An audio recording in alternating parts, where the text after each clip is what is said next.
다른 집 며느리들은 시부모 해외여행 보내준다더라. 너는 시댁에 해준 게 뭐가 있어? 올해도 설 명절이 다가왔습니다. 동네 입구에는 고향 방문을 환영합니다라는 현수막이 걸리고 마트에는 선물 세트를 고르는 사람들로 북적입니다. 그런데 이상하게도 어떤 집의 거실은 사람 냄새로 가득한 반면 어떤 집은 텅 비어 조용하기만 합니다. 우리 집이 딱 그렇습니다. 거실엔 TV 소리만 크게 울립니다. 안방에는 노인네 둘이 앉아 괜히 채널만 돌립니다. 아들은 회사 일이 바쁘다며 잠깐 들러서 과일 몇 개 집어먹고는 도망치듯 나갔습니다. 며느리 얼굴을 못 본 지는 벌써 3년이 넘었습니다. 명절이 올 때마다 마음 한구석이 서늘해지는 분들, 이 이야기가 남 얘기처럼 들리지 않을 겁니다. 구독과 좋아요를 부탁드립니다. 사람들은 흔히 이렇게 말합니다. 요즘 젊은 사람들은 영악하다. 시댁이 돈이 있으면 오고 없으면 안 온다. 며느리도 결국 돈 보고 움직인다. 그 말이 완전히 틀렸다고는 할 수 없습니다. 하지만 오늘은 조금 더 깊이 들어가 보려고 합니다. 정말 며느리들이 시댁의 경제력만 보고 태도를 바꾸는 걸까요? 그리고 그 문제의 본질은 정말 돈일까요? 먼저 많은 분들이 말하는 소위 형편이 괜찮은 시댁의 풍경부터 보겠습니다.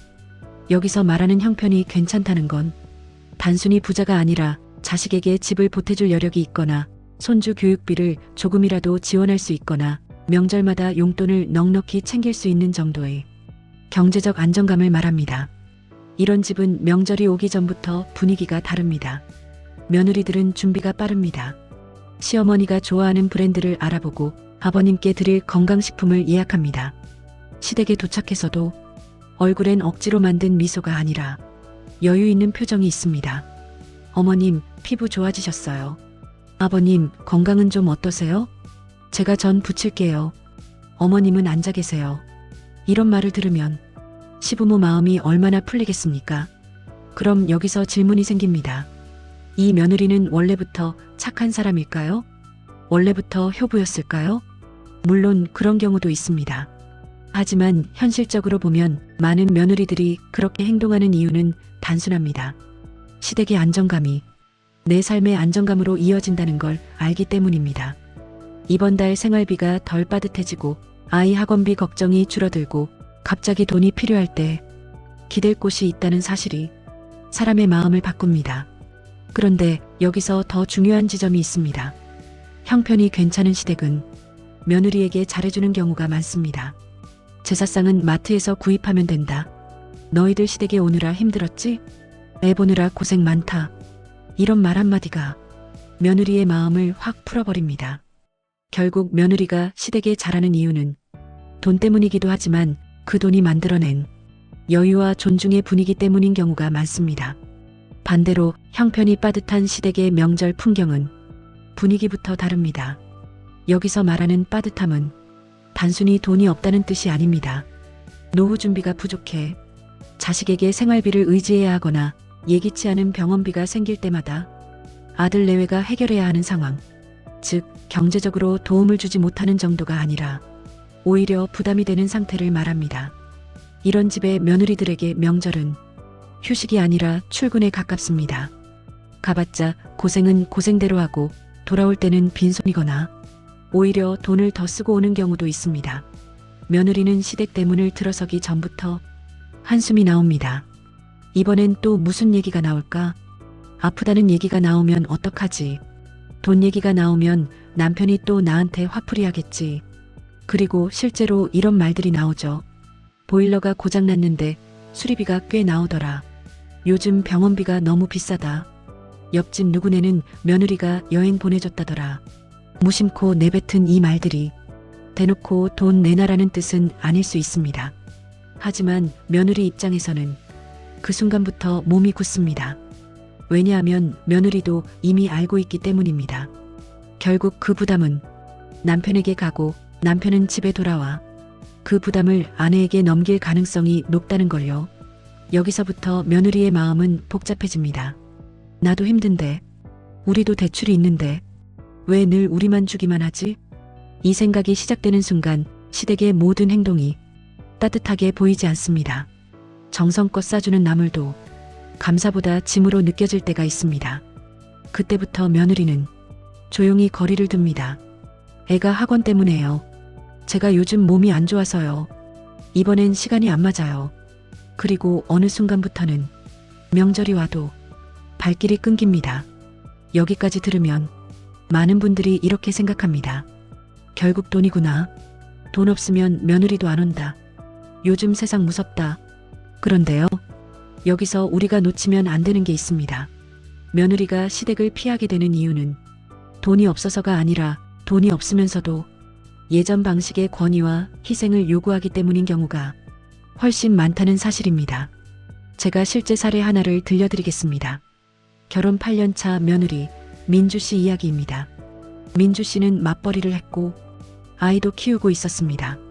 잠이 부족한 날이 대부분이었습니다. 시댁은 형편이 넉넉하지 않았습니다. 결혼할 때 도움도 없었고 오히려 매달 생활비를 보내드리고 있었습니다.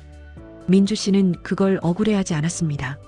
부모님이 힘드시면 도울 수도 있지. 그 정도 마음은 있었습니다. 그런데 문제는 돈이 아니라 태도였습니다. 명절 아침 민주 씨는 아이를 재우고 잠깐 숨을 돌리고 있었습니다. 그때 시아버지가 거실에서 큰 소리로 말합니다. 며느리가 있으면 아침 6시에는 일어나 국을 끓여야지. 해가 중천인데 잠을 자냐. 그리고 이어지는 말. 우리 집 가풍이 이렇지 않은데 어디서 그런 버릇을 배워왔어. 민주 씨는 그 순간 머리가 멍해졌습니다. 내가 생활비까지 보내드리면서 왜 죄인처럼 살아야 하지? 그 옆에서 시어머니는 말을 말리는 게 아니라 오히려 이렇게 말했습니다. 내 시아버지가 저러시는 거는 그냥 신경 쓰지 마라. 너희 남편도 다 그렇게 컸다. 민주 씨는 그날 앞치마를 벗어던지고 방으로 들어가 짐을 쌌습니다. 내가 이 집 식모인가? 내가 왜 내 돈을 보내면서까지 이런 대접을 받아야 하지? 그날 이후 민주 씨는 생활비를 끊었습니다. 그리고 시댁과의 왕래도 끊었습니다. 이 사례가 말해주는 건 분명합니다. 며느리가 무서운 게 아니라 며느리를 떠나게 만드는 환경이 무서운 겁니다.